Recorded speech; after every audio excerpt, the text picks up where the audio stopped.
UIT. Learn, research and innovate. Join with us. United Institutions, Coimbatore.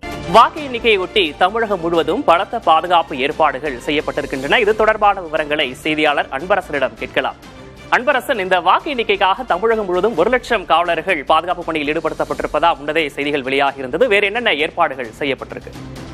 Vignesh, இன்னும் சற்று நேரத்தில் வாக்கு எண்ணிக்கையானது எண்ணப்பட இருக்கிறது. இதற்காக தமிழகம் முழுவதும் உச்சகட்ட பாதுகாப்பானது வழங்கப்பட்டிருக்கிறது. தமிழகம் முழுவதும் 1,22,000 போலீசார் பாதுகாப்பு பணியில் ஈடுபடுத்தப்பட்டிருக்கிறார்கள். சென்னையில் மட்டுமே 22,000 போலீசார் பாதுகாப்பு பணியில் ஈடுபடுத்தப்பட்டிருக்காங்க. இது மட்டும் இல்லாம 68 கம்பெனி துணை ராணுவ படையும் 5000க்கும் மேற்பட்ட ஒடிசாவை சேர்ந்த காவலர் அணியும் வந்திருக்காங்க. இந்த ஒட்டுமொத்த பாதுகாப்பானது தொடர்ச்சியாக வழங்கப்பட்டிருக்கிறது. அது மட்டும் இல்லாம தமிழ்நாட்டில் இருக்கக்கூடிய 62 வாக்கு எண்ணும் மையங்கள்ல மொத்தமாக 4 அடுக்கு பாதுகாப்பும் அதே போன்று 3 அடுக்கு பாதுகாப்பானது வழங்கப்பட்டிருக்கிறது.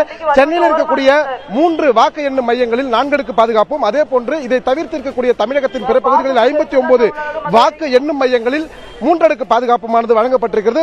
குறிப்பாக சென்னையில் 4 அடுக்கு பாதுகாப்பு போடப்பட்டிருக்கிறது. முதல் அடுக்காக மத்திய துணை ராணுவ படை, 2ஆம் அடுக்காக தமிழ்நாடு சிறப்பு பட்டாலியன் படை, 3வது அடுக்காக ஆயுதப்படை, 4வது அடுக்காக சட்டம் ஒழுங்கு மற்றும் போக்குவரத்து போலீசார் பாதுகாப்பானது போடப்பட்டிருக்கிறது. சென்னையை பொறுத்தவரை 3 வாக்கு எண்ணும் மையங்களானது அமைக்கப்பட்டிருக்கிறது. ராணிமேரி கல்லூரி, கிண்டி அண்ணா பல்கலைக்கழகம் மற்றும் அதே போன்று லயோலா கல்லூரி, இந்த 3 வாக்கு எண்ணும் மையங்கள் அமைக்கப்பட்டிருக்கிறது. இந்த 3 வாக்கு எண்ணும் மையங்களில் தலா ஒவ்வொரு வாக்கு எண்ணும் மையங்களிலும் 1500 போலீசார் வீதம் மொத்தமாக சென்னை முழுவதும் 22,000 போலீசார் பணியில் பாதுகாப்பு ஈடுபடுத்தப்பட்டிருக்கிறார்கள். குறிப்பாக இன்று உச்சகட்ட அலர்ட்டானது மத்திய மற்றும் மாநில உளவுத்துறைகள் வழங்கப்பட்டிருக்கிறது. இன்று இருவேறு கட்சியை சார்ந்த நபர்களுக்குள் பிரச்சனை எழும் சூழல் இருப்பதாக மத்திய மற்றும் மாநில உளவுத்துறை எச்சரிக்கை அளித்ததன் பேரில் போலீசார் தீவிர ஆலோசனை ஈடுபட்டு அதற்காக கண்காணிப்பு பணியில் ஈடுபட்டு வருகிறார்கள். இன்றைய தினம் சமூக வலைதளங்களை கண்காணிப்பதற்காக காவல்துறையினர் மற்றும் அரசு ஊழியர்களை பல்வேறு இடங்களில் சமூக வலைதளங்களை கண்காணிக்க பணியில் அமர்த்தப்பட்டிருக்கிறார்கள். அது மட்டுமல்லாமல் அரசியல் கட்சி அலுவலகங்கள், தலைவர்கள் வீடுகள், பேருந்து நிலையம், ரயில் நிலையங்கள் உள்ளிட்ட பதற்றமான இடங்களிலும் போலீசார் கூடுதல் பாதுகாப்பு வழங்கப்பட்டுள்ளதாக தமிழக காவல்துறை தெரிவித்திருக்கிறது.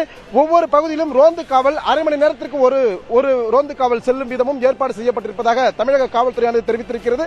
இது மட்டுமல்லாமல் வாக்கு எண்ணும் மையத்தில் கடைபிடிக்க வேண்டிய பல்வேறு வழிமுறைகளையும் வெளியிட்டிருக்கிறார்கள். குறிப்பாக வாக்கு எண்ணும் மையங்களுக்குள் அங்கீகரிக்கப்பட்ட நபர்கள் மட்டுமே நுழைய முடியும், அது இல்லாதவர்கள் யாரும் உள்ளே செல்லக்கூடாது என அதிகாரிகள் தெரிவித்திருக்கிறார்கள். இந்திய தேர்தல் ஆணையம் மற்றும் மாவட்ட தேர்தல் அதிகாரி அல்லது தேர்தல் அதிகாரியால் வழங்கப்பட்ட அடையாள அட்டை இருந்தால் மட்டுமே உள்ளே அனுமதிக்கப்படும் எனவும் அவர்கள் தெரிவித்திருக்கிறார்கள். கூர்மையான பொருட்கள், தீக்குச்சிகள், கம்பிகள், லைட்டர்கள், அதே போன்று செல்போன்கள், வெடிபொருட்கள் உள்ளிட்ட எந்த வகையான பொருட்களையும் உள்ளே எடுத்து செல்ல அனுமதி இல்லை எனவும் தெரிவிக்கப்பட்டிருக்கிறது.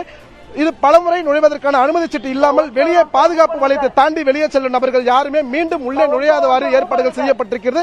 குறிப்பாக குடிபோதையில் இருக்கக்கூடிய நபர்கள் யாரும் உள்ளே செல்வதற்கு அனுமதி இல்லை எனவும் காவல்துறை சார்பில் தெரிவிக்கப்பட்டிருக்கிறது. அது மட்டுமல்லாமல் வாக்கு எண்ணும் மையங்களுக்கு உள்ளாக தீயணைப்பு வாகனங்கள் 2 ஆம்புலன்ஸ் வாகனமும் மற்றும் சிசிடிவி நிலை கண்காணிப்பு குழுவினரும் உள்ளே அமர்த்தப்பட்டிருக்கிறார்கள். ஏனென்றால் ஏதேனும் பிரச்சனை ஏற்பட்டுவிட்டால் அவர்களை கண்காணிப்பதற்காக இத்தகைய ஏற்பாடுகள் செய்யப்பட்டிருப்பதாக தமிழக காவல்துறையானது தெரிவித்திருக்கிறது. அந்த காட்சியை தான் நமது ஒளிப்பதிவாளர் திரு தினகரன் அவர்கள் நேரில் காண்பித்துக் கொண்டிருக்கிறார். விக்னேஷ், வாக்கு எண்ணிக்கையொட்டி தமிழகம் முழுவதும் பலத்த பாதுகாப்பு ஏற்பாடுகள் செய்யப்பட்டுள்ளன. களத்திலிருந்து விவரங்களை வழங்கியமைக்காக நன்றி அன்பரசன்.